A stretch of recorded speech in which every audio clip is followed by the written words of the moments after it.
Trucker Rod here in the S.E.E channel. I was just running around. I realized I didn't change my shirt yet, and I've been sitting here taking notes for the last couple hours. Anyhow, before we get started, if you could like, comment, and subscribe to the channel, as we have been slowly growing. And also, we have another channel I have down in the description is RK Auto Detailing. And if you could subscribe over there, we're close to 7 subscribers away from hitting the unlocking the live feature. To I want to do some live stuff and other discussions that is not related to what we talk about here. And that's more of the other side of me, whether it's the gearhead side, the detailing side, and my AMSOIL side. So just jump in and help us grow that channel. So like I said, I took notes, and I got to switch glasses. It's getting darker faster. And Bill H.R. 5688. I want to say it was a congressman, Rouser. He's not really a good guy, at least not for the drivers. And OOIDA, which is the owner operators independent drivers, they have been pushing this bill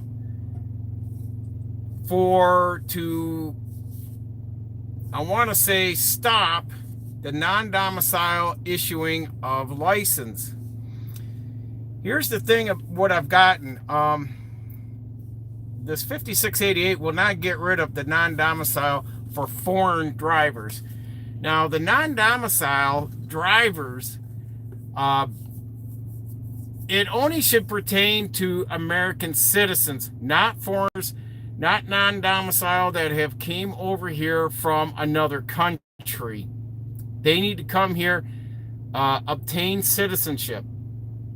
Non-domicile, what this was intended for was, let's say I live in Michigan. I want to go out and, just for example's sake, I want to become a truck driver. So I want to go work for Prime. I go to Missouri.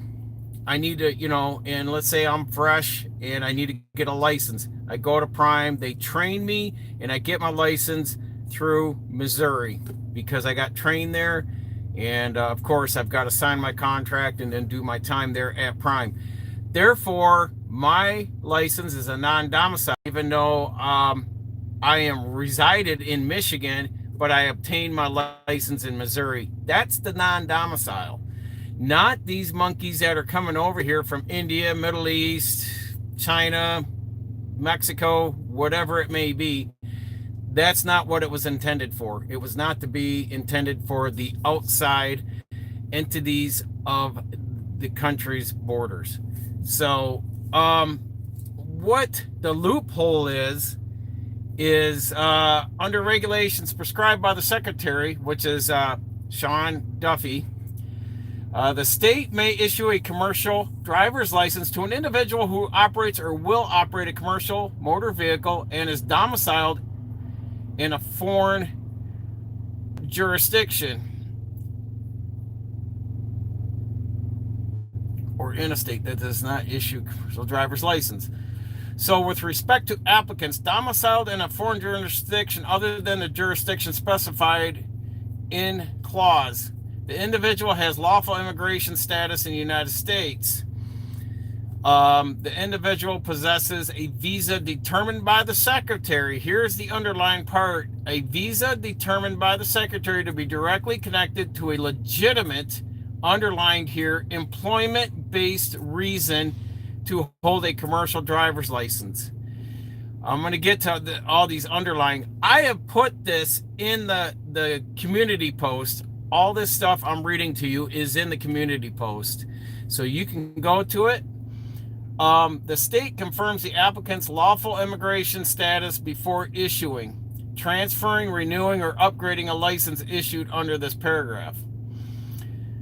So the state issues a license under this paragraph for a time period of up to 1 year or until the expiration of the applicant's authorized stay in the United States, whatever is shorter. And lastly, the state retains records related to the issuance of a license under this paragraph for not less than 2 years or for a period of time as otherwise, and again underlined here, prescribed by the secretary. Now, when we talk about the secretary in each one of these, this is Secretary Duffy, the Secretary of Transportation, and within 48 hours of request, provide such records to the secretary. With respect to applicants domiciled in Puerto Rico, the Virgin Islands, Guam, American Samoa, or the Commonwealth of the Northern Mariana Islands. All right, so here's the thing. Sean Duffy could say, I'm not going to issue these. We're putting a suspension on or a temporary pause on these non-domicile license and visas and jazz like that. That's good while Duffy's in and while Trump's in. But next administration comes in, we have a new secretary, and they can look at this and say, nah, approved. And now we're right back to where we are right now today. And they're just issuing out non-domicile to all the foreign drivers. You know, this has got to be just non-domiciled. It's just got to be taken off. It's just got to be done with. There should be no non-domicile whatsoever. We should just do away with that, and any visas that pertain to anyone coming to this country with a visa to drive a commercial truck. It's just like, no, you can't. So you're going to come here, you're going to pick in the agricultural field to go pick plants or something, fine. But to get in the commercial motor vehicles and go down the interstates, no. And they should just do away with all the visas, do away with all the non-domicile, just take it off the plate, dissolve it, throw it in the shredder, and get rid of it. That's the only way to fix this. They keep doing these workarounds like this HR 5688. It's just going to come right back and bite us in the ass on the next administration. Plain and simple. So now we're going to have all these rolling 80,000-pound bullets going out here and running over and killing people. And everyone's going to be like, oh my, you know, as they are doing right now. And oh, shucks is me, until a politician, a high-tier congressman or someone's family gets ran over by one of these foreign monkeys.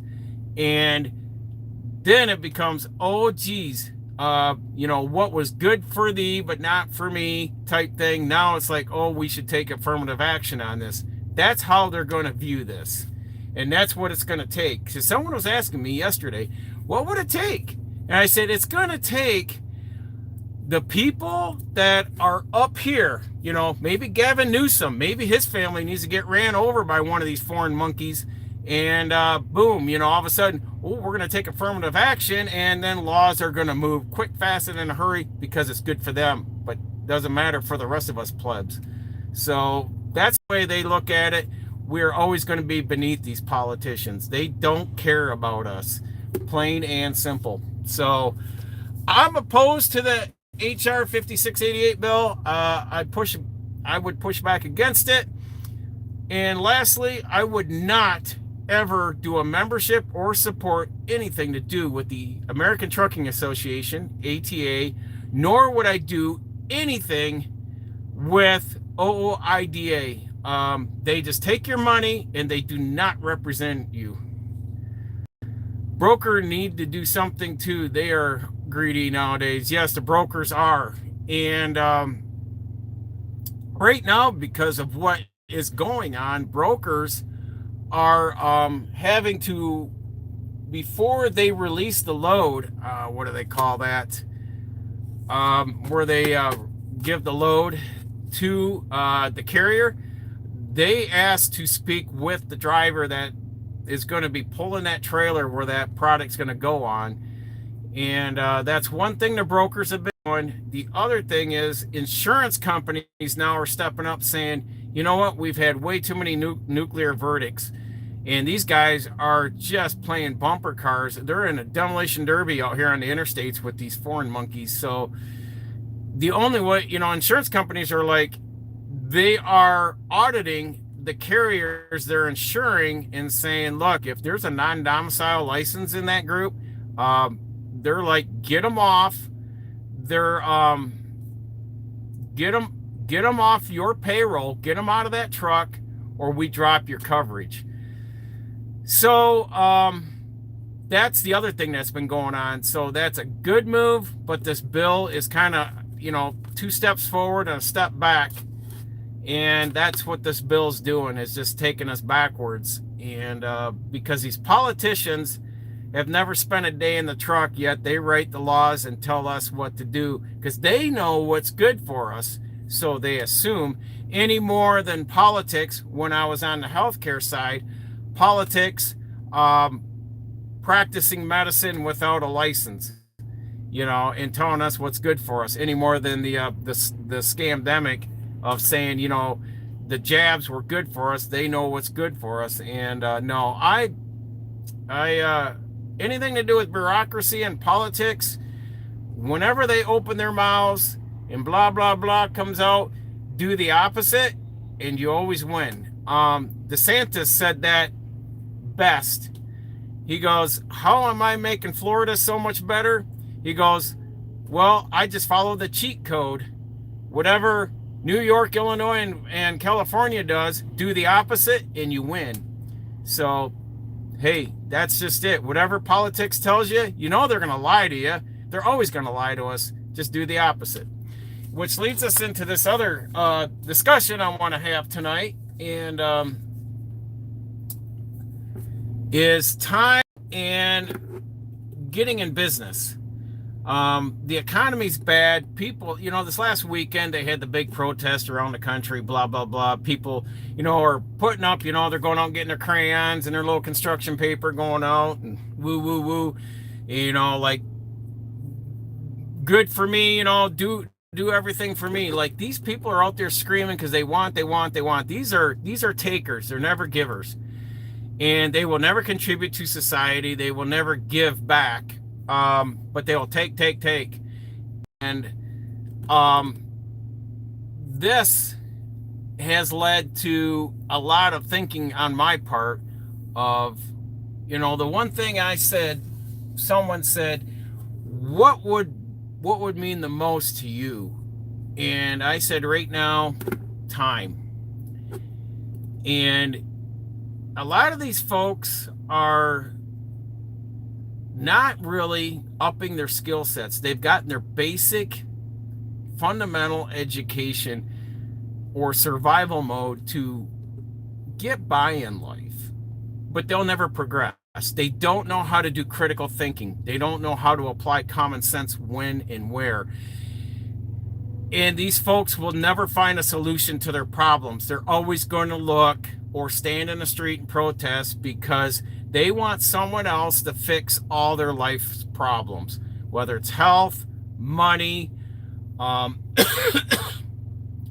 or wealth.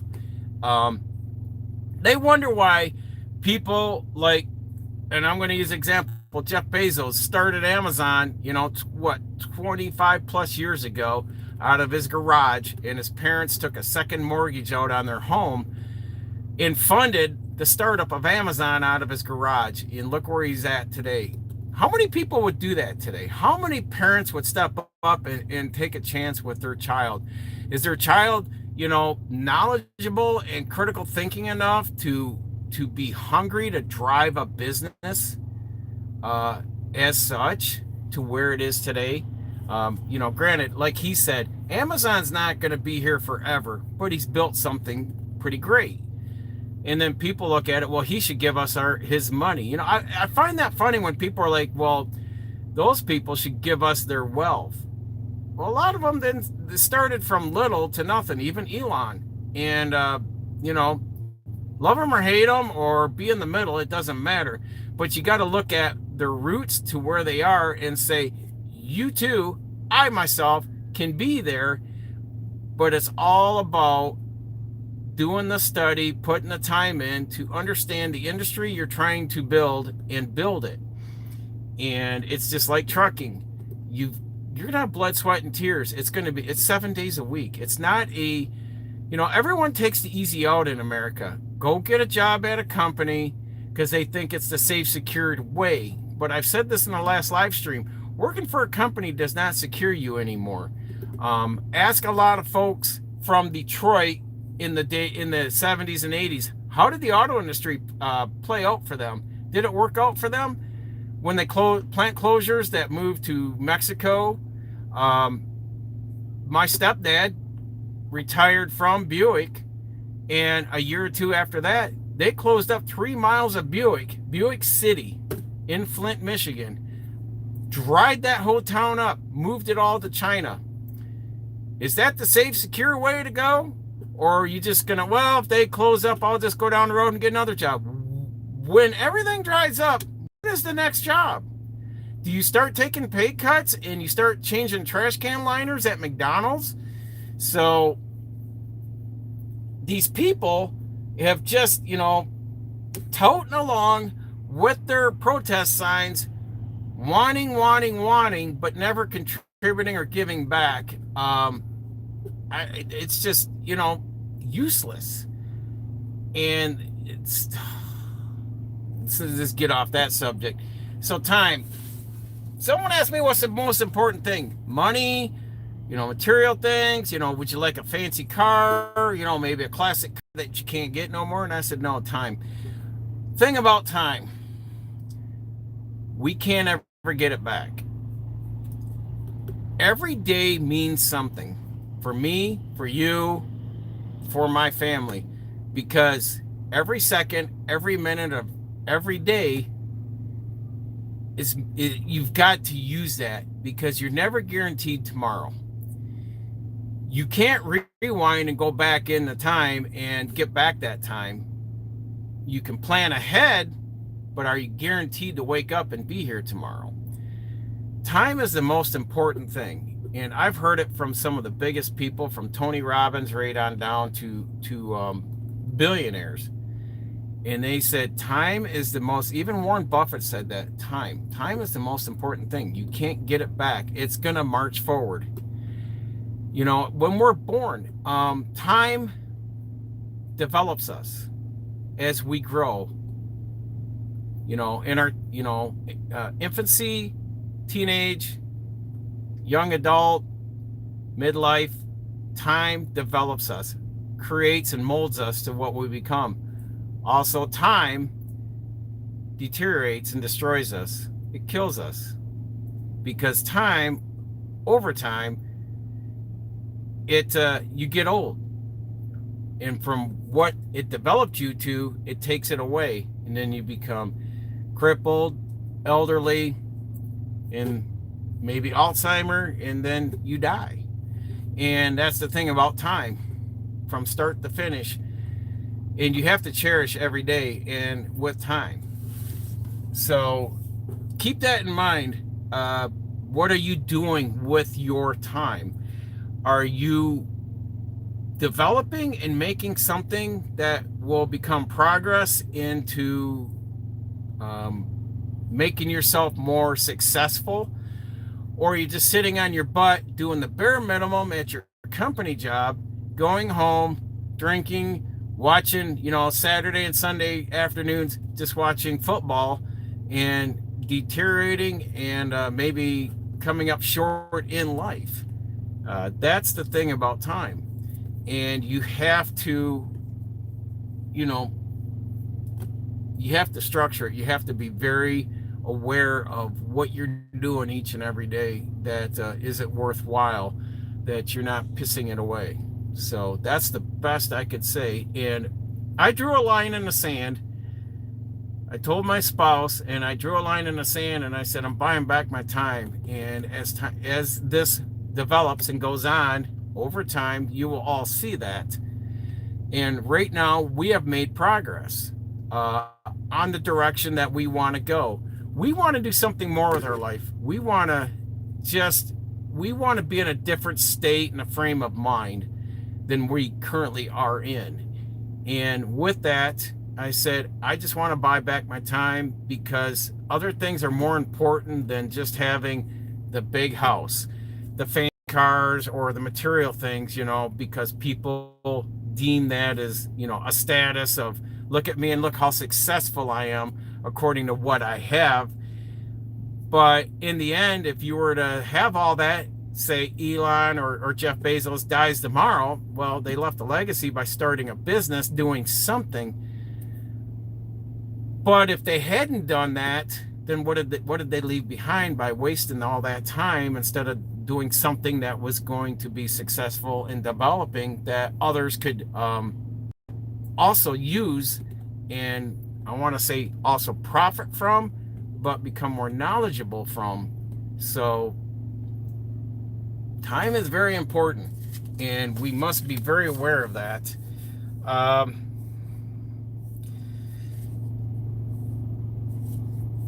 I talked about before on fear, faith and fear. Fear is it's like an emotion. It is an imagination.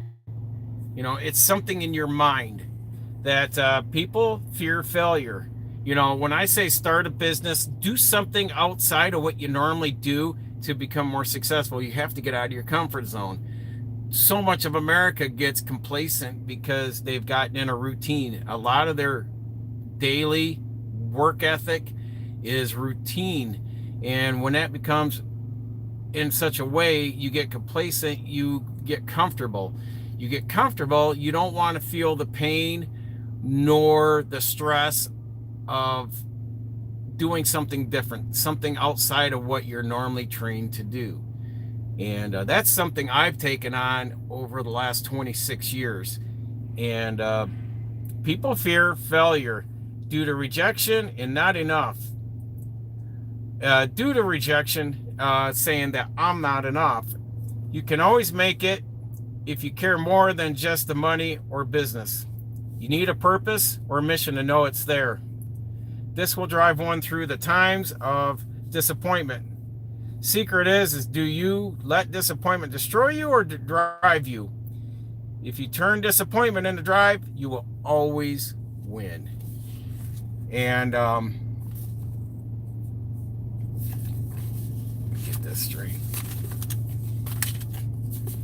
If you turn disappointment into hesitancy and pull back into fear, because when you get disappointed by trying something new, going into business. Now, my wife and I started a business, and we'll use that one for example, because that's been the fundamental. We didn't know what the F we were doing when we started our sports rehab business.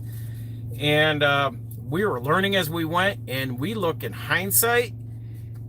And that's why I've always said before, as a country, we always need to learn from our history, trying to erase history, but learn from history so you can progress and become better individuals. And that's what we have done, is use that business in hindsight to look at and say, we could have done better, and I'll expand on that more.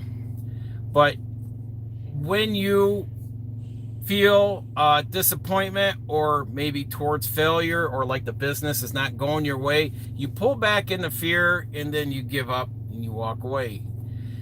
You will lose. Fear and faith can either destroy your life or create your life. So if you let fear, and fear will hold you back, it will put a cap or a ceiling on where you will expand your life, and I want to say the new challenges you will take on. And that even goes in your current job. As I said, last week, that you should take on when you want to position yourself to get a merit or increase in monetary raise, then you should go to your employer and say, how can I be more of an asset to the company? Any more than how can I become an asset for myself by creating a business, and that's just it. Is if you let fear say, I'm too scared to go talk to them about this, then you will never advance, you will never progress. And Basically, you're going to stay the same and you're going to be disappointed. And when people get like that, and here's the truth about that, is when people don't advance or take on that, you will see a lot of company workers that will turn to alcoholism. I saw that a lot in the 70s with GM workers.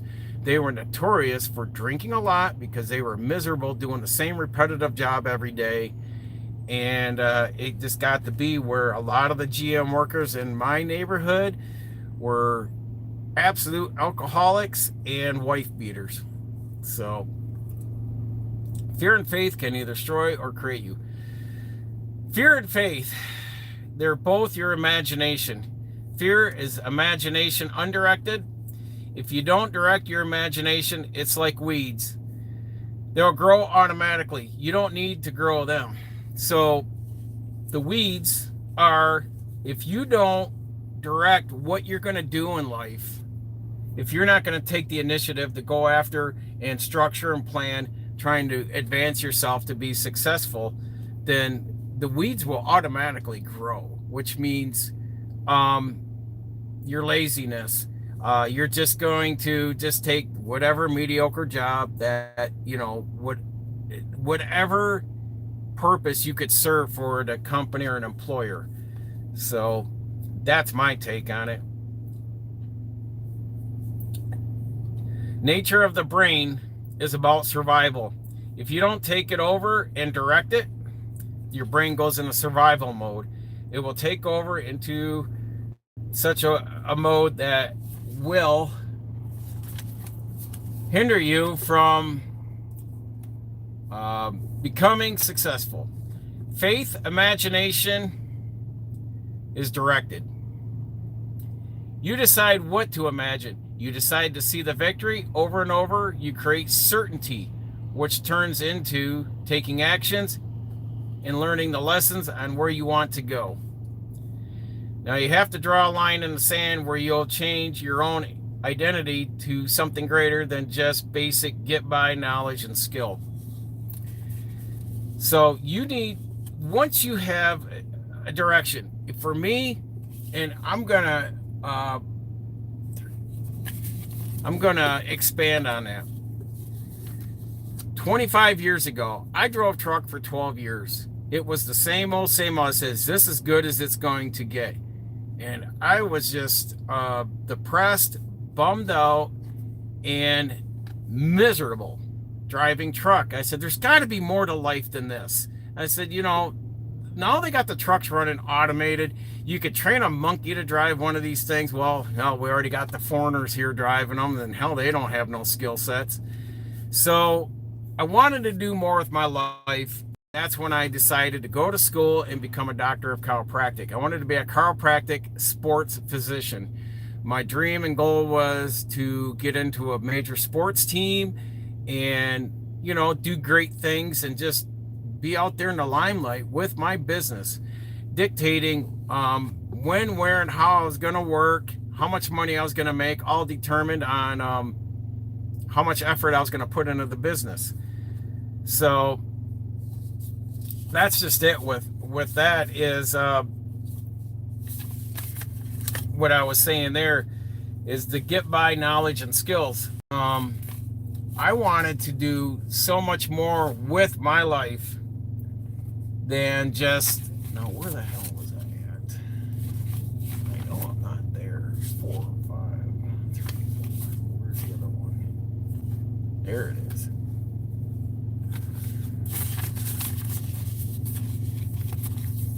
But expanding on that, I wanted to do more with my life. I took the initiative. I sold my house, everything I worldly owned, packed everything in a car, and I went off and tried something totally new.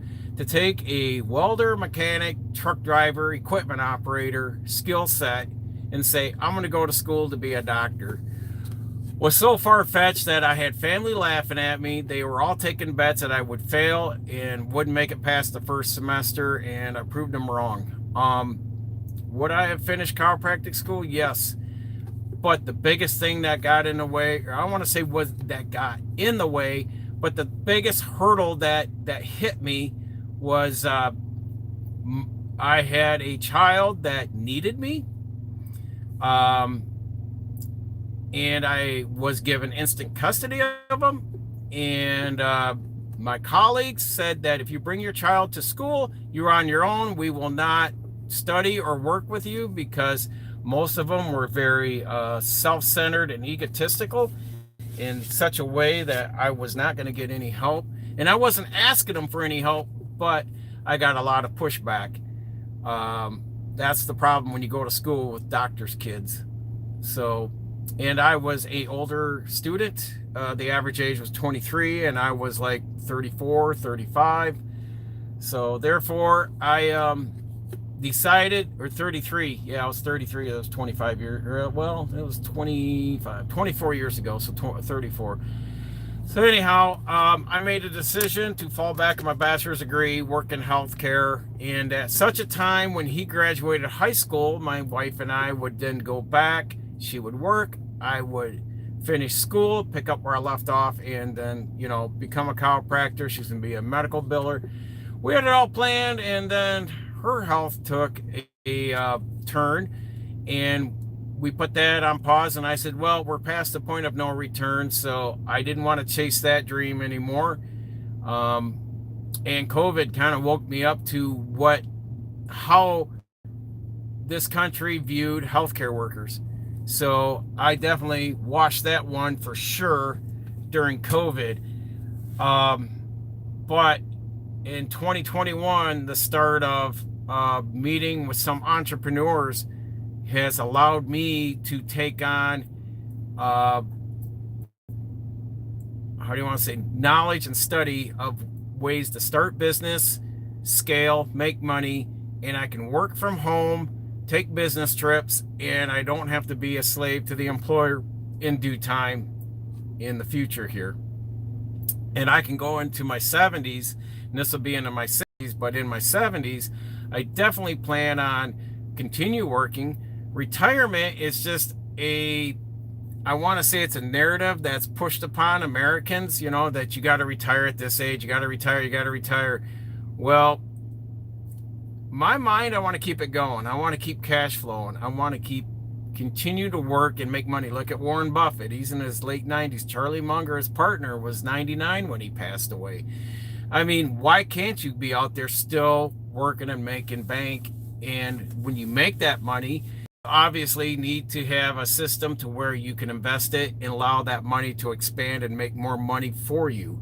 So that's where these guys have really gotten in my head and said, I've been doing it wrong the whole time. I'm, slinging product out of the trailer and driving truck and, punching a time clock. And I'm like, so let's say the format, but the model was laid out on how to assemble it, put this together, cash flow it, make, go forward and be on my own and be self-sustaining. And that's the whole mantra for me, is being self-sustaining. It's one thing I don't like having is I don't like having people, businesses, or the government having leverage on me.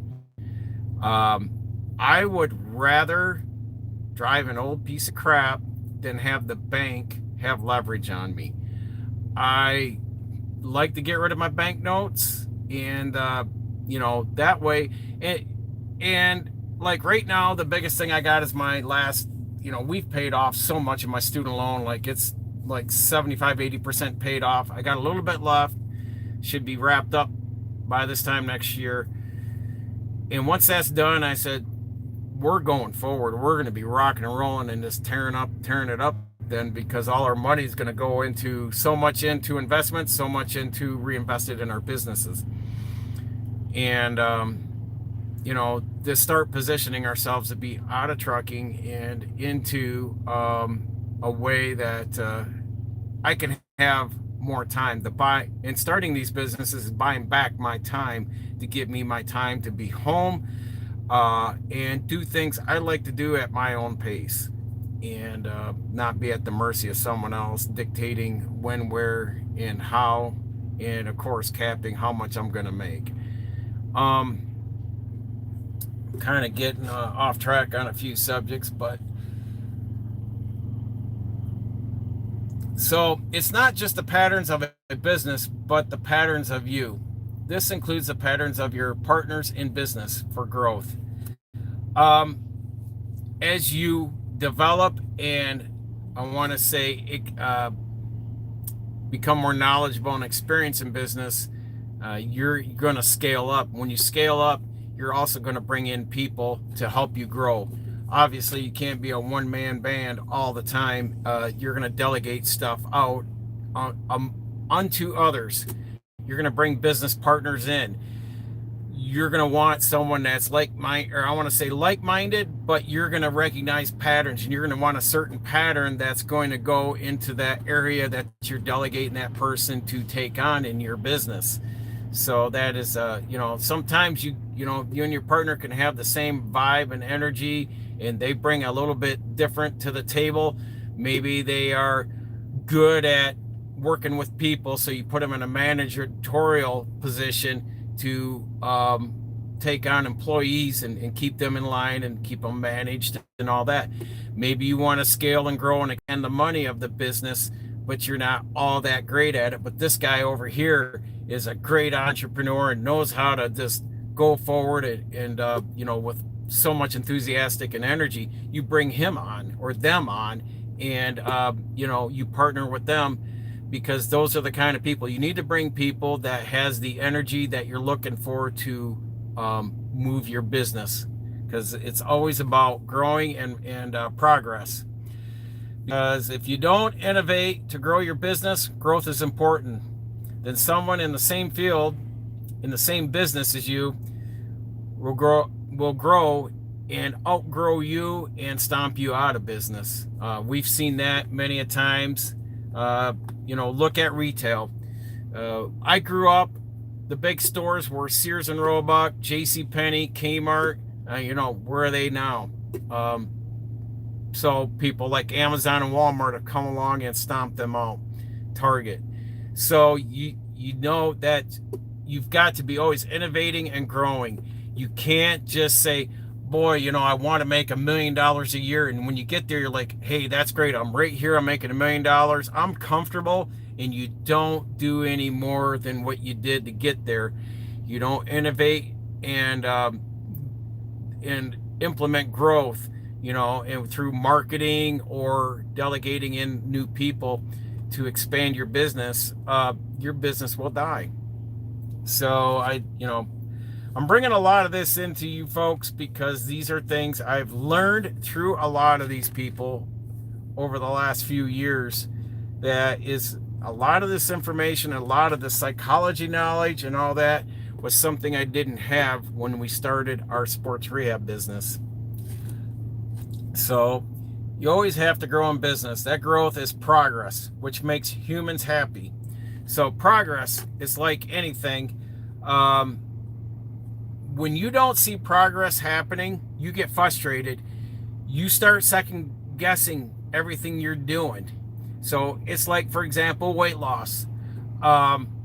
You start a new diet, new workout regimen, all this jazz, and you get on the scale, say once a week or every day, and you're not seeing change.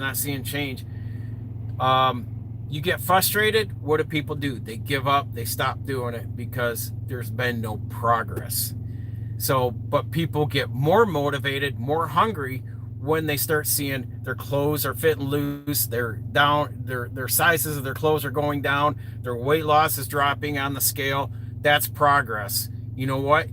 They get more excited and they get more motivated and they try harder and they learn more, because it's like, what more can I do to accelerate this, but also keep that weight off and keep a healthy lifestyle going, because it's made them happy. So if you're not where you want to be but making progress, you're happy. So even if your weight doesn't come off as quick as you or your coach, workout weight loss coach and you determine, you should lose like maybe 10 pounds a month, but you're only losing 5, but you're losing 5 pounds every month, that's still progress. That should still make one happy to continue to fight and strive to continue to do that. One's not happy getting what they want, but happy by progress. Progress equals growth. Growth equals life. Everything in life either grows or dies. One's business is either growing or dying.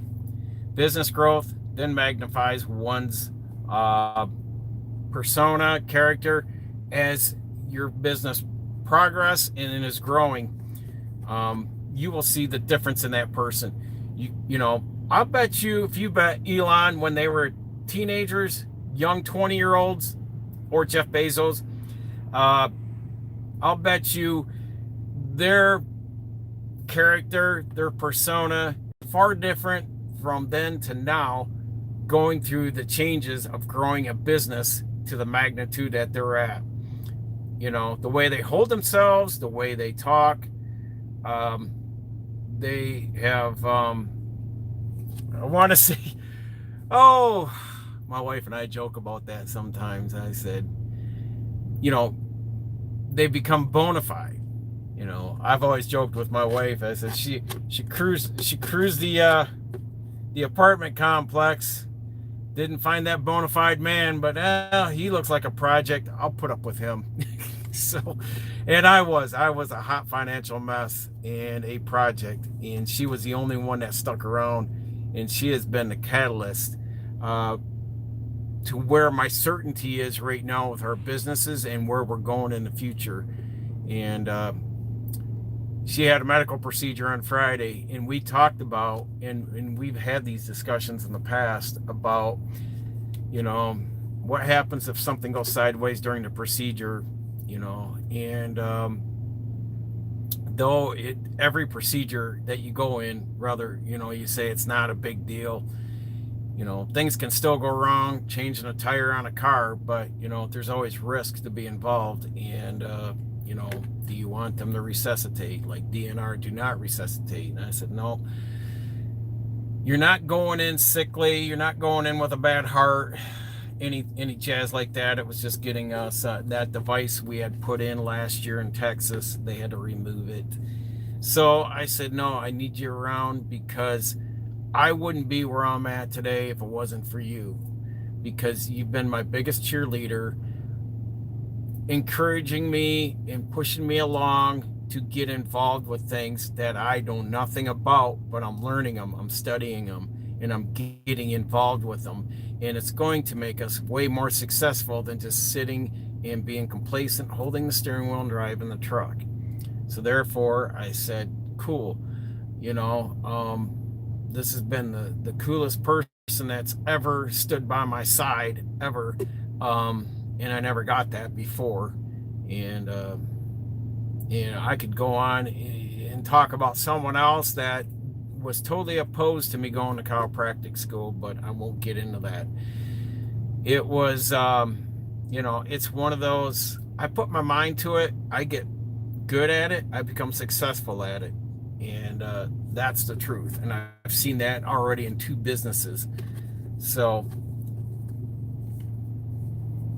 if you want to be good at something, you got to make it a study. That's the one thing that I just got done saying, but you have to make it a study, which means you have to be involved with it. It doesn't mean 9 to 5, Monday through Friday. This is your living, breathing thing. Starting a business, when people say this, they live and breathe this business. When people talk about business founders or owners that have built it from an infant and built it up into, a walking, breathing entity. That's what that means, is you've got to, you can't just hope. Hope is not a strategy. So you got to understand that much. And get to this last page here.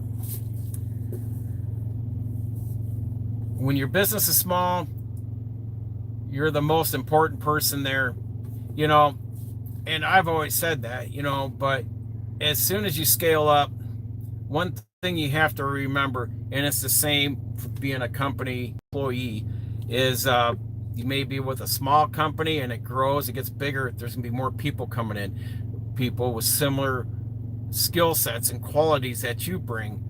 But um, you can't walk around with an ego like you're the most important person there and that place can't function without you.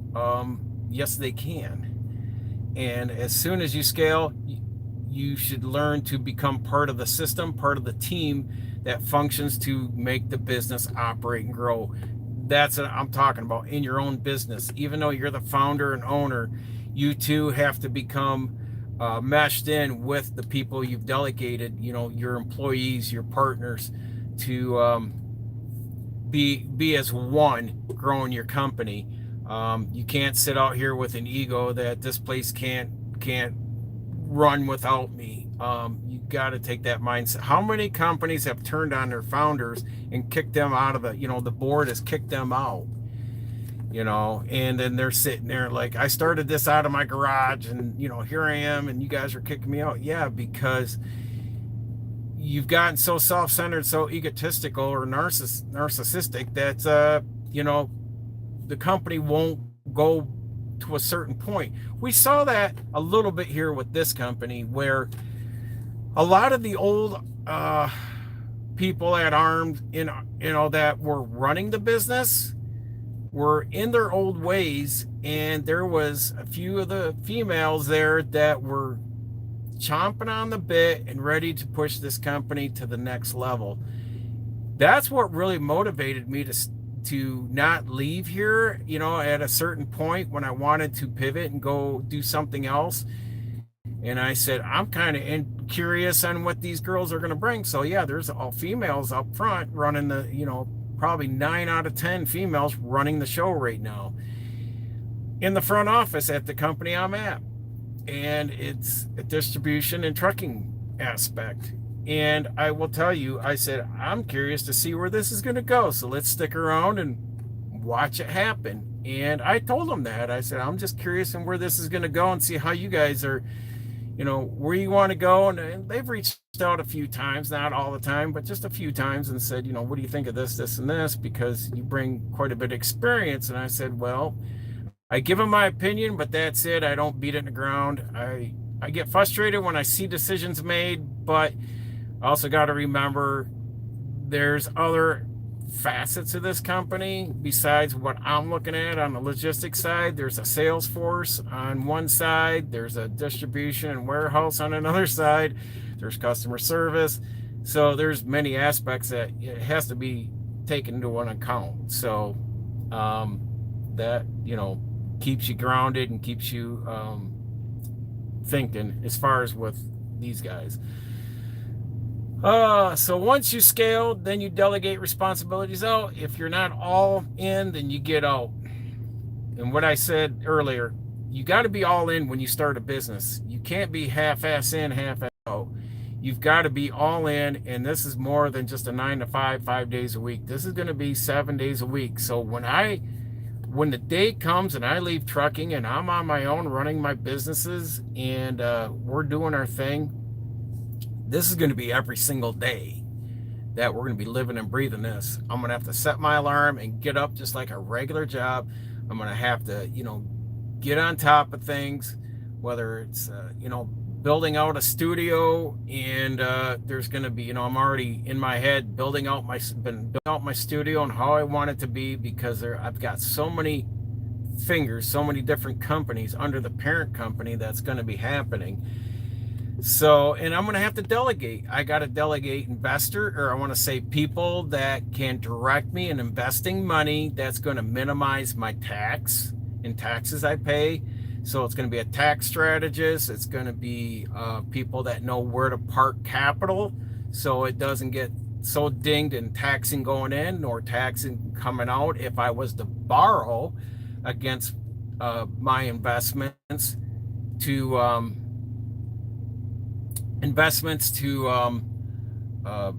say if I got equity in one of my businesses and I want to borrow against it, you want to borrow against it, but minimize your tax bill borrowing against it to hedge into expanding that or starting another business from the equity of that business. So it's all about leverage and building equity and leveraging that equity into expanding more. But that's how successful people build their wealth, is they never keep borrowing from banks. They never keep taking bank loans out. They never really borrow personal debt. You know, Dave Ramsey, he's a good spending therapist, but financial guru, he's, you know, you pick your determination from there, but that's it. I mean, once I get businesses going up and they build equity and they got cash flow and that, then you borrow and you keep building on top of that. So that's your building block going up and up and up. So if you're not all in to start, it's always ongoing when in business, as like parenting. It doesn't stop when the child hits 18 years old.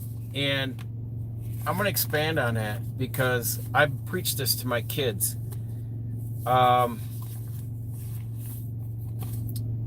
Yeah, business is, 7 days a week for you.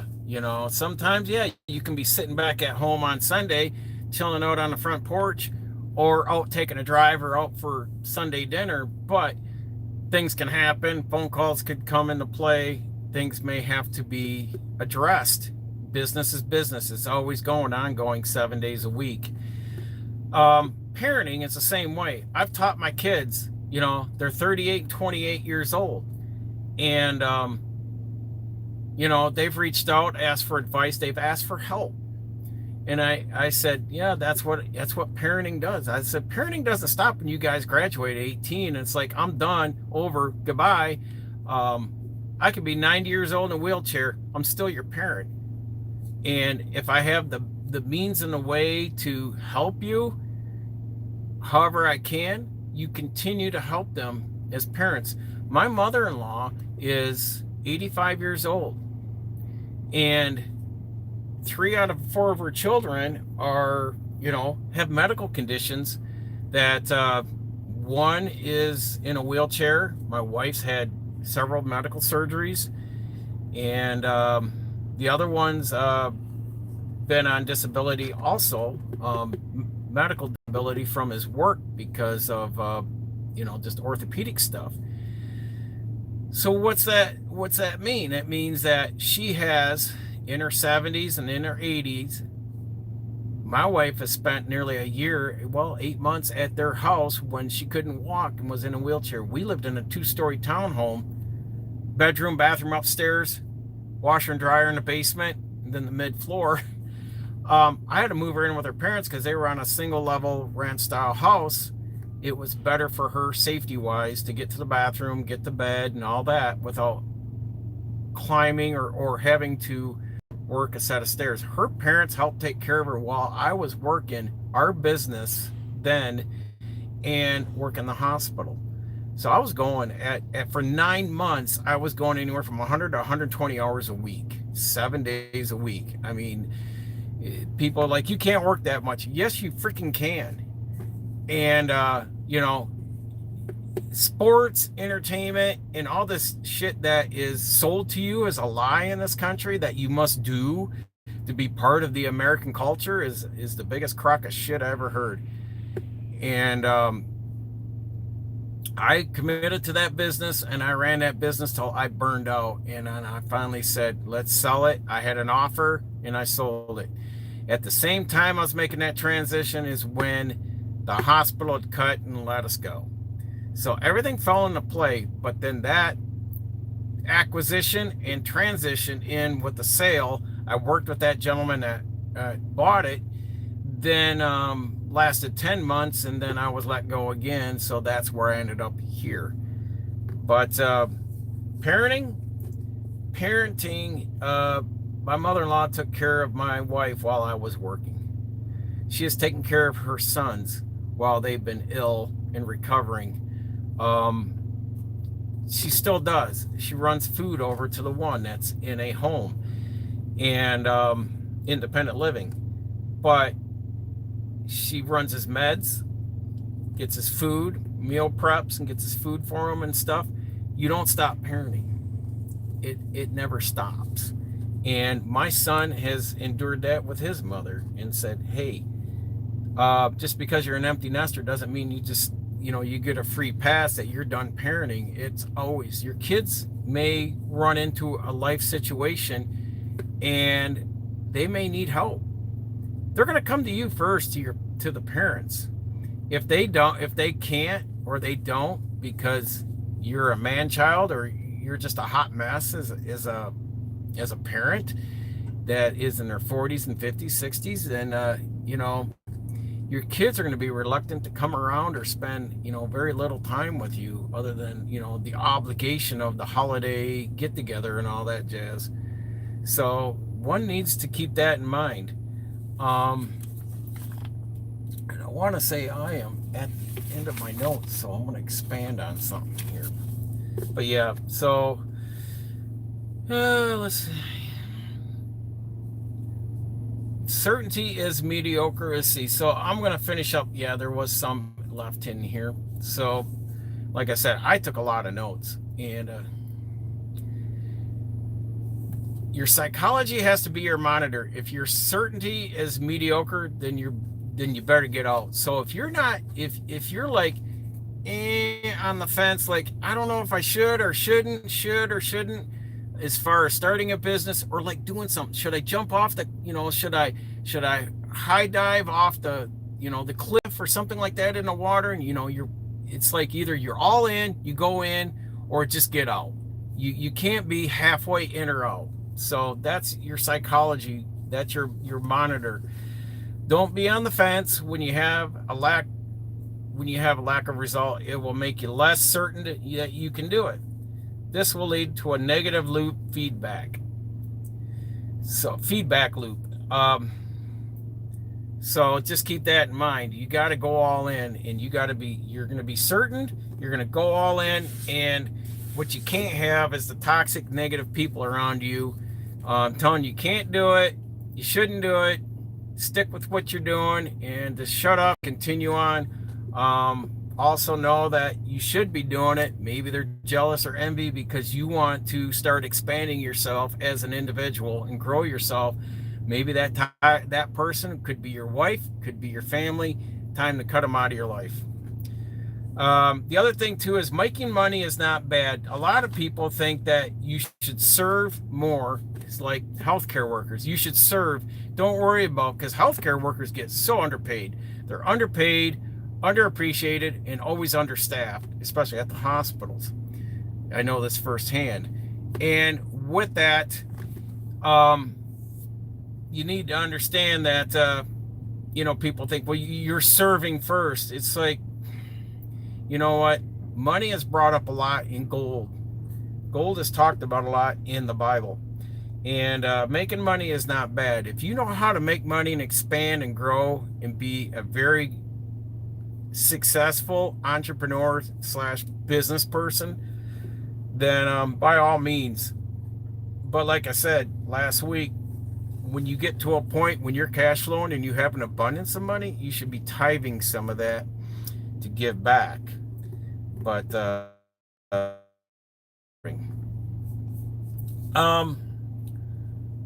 and the one thing is I'm going to talk about this example. This is a lesson. I told you I'd talk about our previous experience with our first business compared to our detailing business.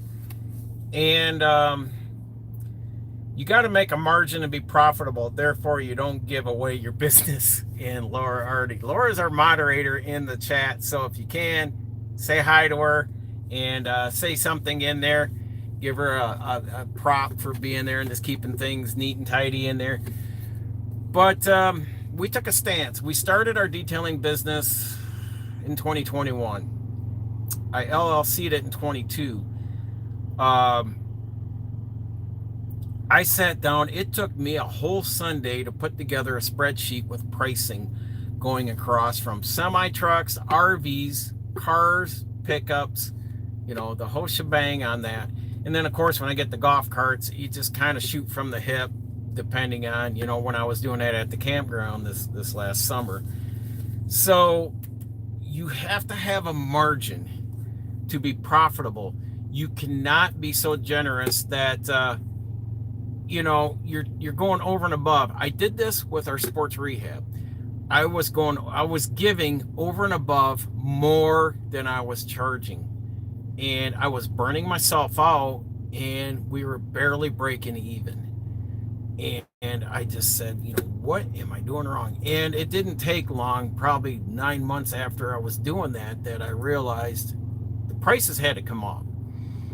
And I had, when I sold the business, people were asking, why'd you do that? And I said, if I hadn't done that, I said, you guys a significant price increase from me when I hit that 12th. I think I was 9 months in when things hit me like a brick wall, and then shortly after we sold it. But I said within a few months I would have had prices up, and so it would have made you guys think. But people were always coming in and bartering and trying to Jew down the pricing and all that jazz, because a lot of that work was not done through insurance. That was paid out of pocket.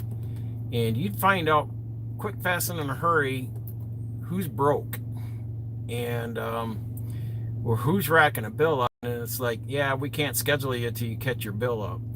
And then they start whining and crying and all this. I don't want to hear 7 excuses a Sunday, but I did.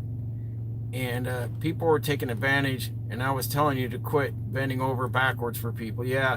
And I don't do that with the detailing. And Miss Laura can really attest to that, because I'll stop when I'm doing in detailing, and I'm like, all right, when someone drops off a car and says, oh, I just got a few pet hairs. Oh, I've got this. It's pretty decent inside. It's like, what's decent in one's eyes compared to another person's eye? I've had people bring cars to me, and I'm like, yeah, I may have quoted you this much, but I'm going to come down to this much because you do a pretty good job keeping your car up. I'm going to be fair. But I've had to stop and call people and say, this is nasty. I said, this is going to entail a few more hours. I have to upcharge you this much more, or I just stop right where I'm at, and this is what you're going to get. And they're like, no, no, no. But, because most of the time these people they'll send me pics. And it's funny when they send you, hey, can you send me pics? Because I may not be home to receive the car. They'll drop it off. I'll get home, and there's the car, and it's like, when you open the door. They'll send me pics. Yes, it's better now. But they'll send me pics, and it's like, send me. So I've had to learn to say, send me pics of the worst area of the car. You got to be specific, because they'll just give you the best side of it, They'll take the best side, and it's like, yeah, no, that's not working either, Like, oh, don't give me the dirty, banged up, dented side, give me the nice, shiny side that's been better taken care of. But we were running into that with our sports rehab clinic, and I'll tell you what, not only but I found who are the worst, and people have asked me, who have been the worst athletes to work with. And I've worked with I've got a championship ring. I had to put that out here sometime, big championship ring from arena football. I was on Arena Football League for a couple years as medical staff, and the CIFL out of the Midwest there. I was on the Saginaw Sting, and defensive line was the most polite, courteous guys. The most demanding prima donnas was the quarterback and the offensive line, the offensive players. Horrible. Triathletes, horrible. Narcissistic and egotistical, demanding. Some marathon runners and CrossFitters that did the CrossFit Open Games. Talk about some arrogant people that it's like, holy shit. Demanding on Sundays, demanding 6 o'clock in the mornings to meet their schedules, blah blah blah. And I'm like, holy shit. The best athletes to work with, to be honest, were the two I loved working with. amateur and professional wrestlers. I've worked with several people that were in the WWE, best people, salt of the earth people to work with, and roller derby girls, the Michigan Flat Track Association for roller derby. Man, best times, best people to work with. And they were so appreciative of you being there and just giving your time. But I loved being at the events. Not only you get to work back in the locker room with all these wrestlers and watch them get all their makeup and go through their scripting and character and all that.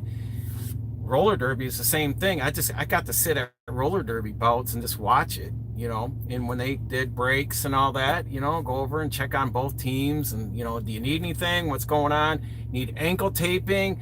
I did a lot of rock tape for kinesio taping and stuff like that. So a lot of that stuff. Cool though, man. It was some cool ass shit. And yeah, roller derby season's in play, Laura. We should catch a bout. And that's what they call the roller derbies, is bouts. But we should catch a bout sometime. It's probably one of the things I would pay money to go see is roller derby. I always wanted to go out and see the LA Derby Dolls. They have a league, within the Derby Dolls there. They got teams within that umbrella. And they've got the oval flat track that you always see in the movies. And one guy bought an oval track and put it up down in Flint. So I don't know if that's still going on, but most of them would use skating rinks and just section off, and they just go around. But yeah, I literally, one of the jammers took a bad hit and blew her ACL out, and I did an ACL test, and I said, whoop, it's gone. And she said her leg was wobbly, and she wanted to go back out, but I told her husband, I said, let's get ice on it. I taped it to stabilize it. I said, get her ass over there and sit on her. And she needs to go see, and I referred her out to an orthopedic surgeon, and she went and saw him, consulted with him a couple days later, and he confirmed, and he thanked me, called and thanked me. So he and I have worked together because he was the guy that consulted on my shoulders when I blew my shoulders out doing supercross racing. So yeah, good times, but you've also got to learn, you enjoy those times when you're in business like that. And we got to reap some of the benefits, and we were happy for that. But we also had not known, but now look back, know how we should have handled that business and grew it. And we had all the investors, everyone was standing right in front of us, and we ignored it, and it was there. And I brought that up.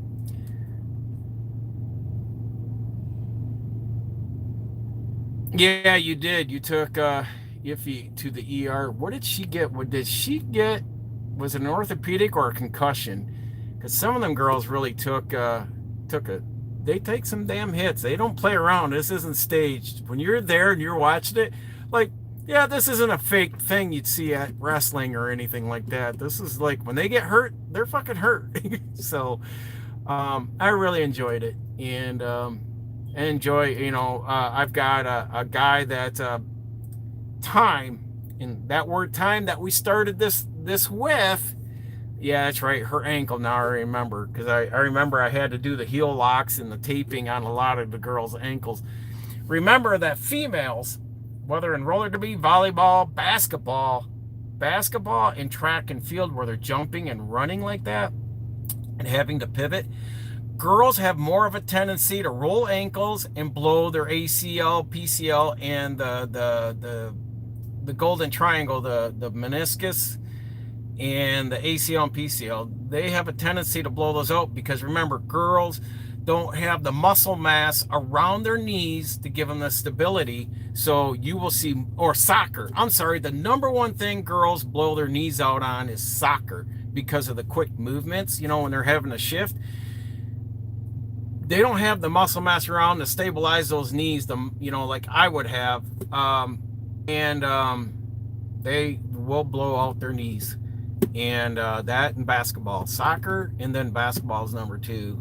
So, and I want to say volleyball's up there too, but I don't know where roller derby is, but it was up there. As far as that agility to move from side to side and all that in a quick moment's notice, it's just one of those. Yeah, saw a lot of that. Um, what else can I say? So, yeah, Time, one of the wrestlers. He is a subscriber to the channel here, whether he's watching or not, Bob. But he went under Sebastian Rose. He was on the cable channel down in Toledo, Ohio, for many a moons, and he did his makeup. When I first saw him in the bathroom, he looked like Sting from the WWE. Dude was scary, but man, that dude is the warmest, biggest hearted guy you ever seen. But time caught up to him. As like any athlete, time catches up to you. You get too old in the sport, you get kind of pushed out. And time caught up to him. And there's something he could have probably pivoted into and did something on the sideline, kind of like how The Undertaker had the pallbearer and all that stuff, or a lot of these other managers. He could have done something like that. But, yeah, after a while, it's like you get tired. You're getting older and you're like, should I be chasing this anymore? But I talked him into, he was driving a step van for FedEx, and a contractor for FedEx. But I said, you should get your CDL.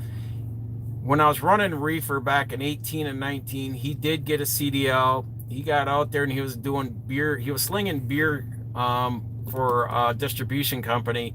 Got his experience from there. Then he went on to haul reefer and produce. And now he's a CDL trainer. So he's 10 years into the field, 10 plus years in the driving field.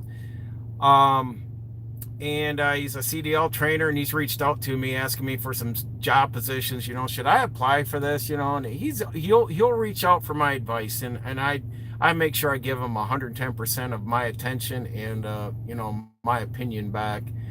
But I really get to see that guy grow in his trucking, but also got to see him through his wrestling career. So he did go out to some of the WWE training camps out in Connecticut. So he's been there. He's done. He tried to get in. So just like most people I've met, they try to get to that tier, but at some point, I don't know if you just don't have the jizba, or they're looking for, it's all about what kind of character. I know with the WWE, your character, when you go in the character for whatever theme you're going into, like there's The Undertaker, Hulk Hogan had his thing, and jazz like that. But when you can really sell them the character, because that's what sells on TV, is that character you're in. And so anyhow, The Rock, but that's the key thing there, is you gotta have some good acting skills as far as being that character in front of the camera and all that shit, when they're interviewing you and talking to you, and how you gonna handle this guy the next bout, shit like that.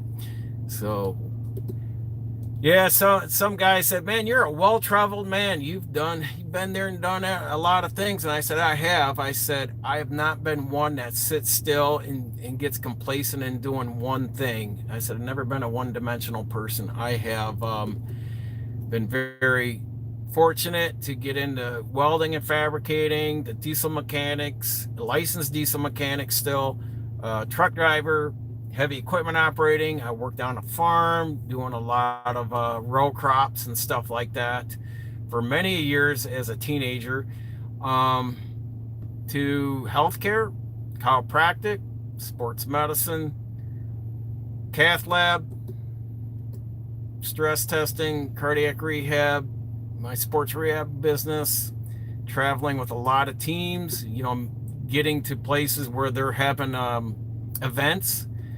So yeah, I got to do a lot of cool stuff, and that's a lot was through businesses. A lot of it was just taking on new challenges, new experiences, taking on new skill sets, and then you can sit back at the campfire and tell the tales. And then of course my BMX Supercross racing, when I wasn't working and doing stuff, and as a student in college, or becoming a chiropractor, or working in the cath lab, I was out on my bike, honing my skills and becoming better, and traveling and doing the national and the state scene. We did that for a good 10 years, and we had a blast. And financially, should I have done it on my end? No, but I did anyways, and it burned me. It took me a good 4 years to unscrew a lot of financial debt from taking on my behalf outside of sponsors. So, but I got a lot of campfire stories with my son and I can always bring up on the things we've done and been to. And so yeah, gentleman said, "Man, you're an interesting fellow to have conversations with." I said, "Well, it just depends on what do you want to hear today." So, but that's life, that's the business side. And I think you got to get your head into it. And that's what I was trying to get across today is just get your head into needing to start a business, not going out and stomping your feet and holding a sign in the air and take, and wanting. But you need to go out, be accountable for yourself in the world we live in, this planet. And as a human being, you need to be accountable. You need to hone and develop skill sets that will make you very viable to people in the world. To sit on your ass and pull SNAP, EBT, welfare, and get on TikTok and piss, whine, and moan about, well, all my funds got cut off because, are you, disabled in a wheelchair? Are you sucking through a straw and you can't walk anymore? Or, oh, I got anxiety and I can't handle life. And so I need my antidepressants because I shouldn't be, I can't deal with people and all this, or I got to limit how many hours I can work because my anxiety gets the best of me. And it's just like the biggest mental crock of shit I ever heard. And I hope those people, get drafted and recruited for when they go to war in this world. So, but anyhow, that's my take. That's my little rant at the end. I hope y'all enjoyed the story time. And I need to get my laptop because I really need to show you guys pictures and if I can get clips and stuff of things I did during Supercross. But we did some crazy shit and jazz like that, but that's for another time. So I appreciate y'all being here and listening to me. I put some effort into it today to talk about, your mental state of to be positioned when you're, wanting to go after something you have a desire for. And you should not let fear, but let faith in your imagination lead you. And your faith is having faith into that you can do it. And don't let anyone talk you out of it. And like I said, if people are railing against you to go forward and become something more than what you are, those are toxic people. You need to cut them and you need to go on. And you need to surround yourself with people that are mentors for you in an area that you want to grow in. So you always need to look for a mentor that you can achieve up to their level. And when you do, find another mentor that you can now look up even higher. So that's the progress, that's the growth. So as a individual, but as far as your business, definitely never stop asking how you can do better in growing your business. If you don't know, you definitely got to bring in the right people to help you get into the mindset in educating yourself on how to scale up. So we have done that. It's taken us years, and that's time. And I'm taking this time to say all my experience, I'm going to apply it and do something more for my wife and I than just making someone else rich. So till next time, folks, stay safe. Continue educating yourself. Knowledge is learned, not taught. And we will see you all in the next video.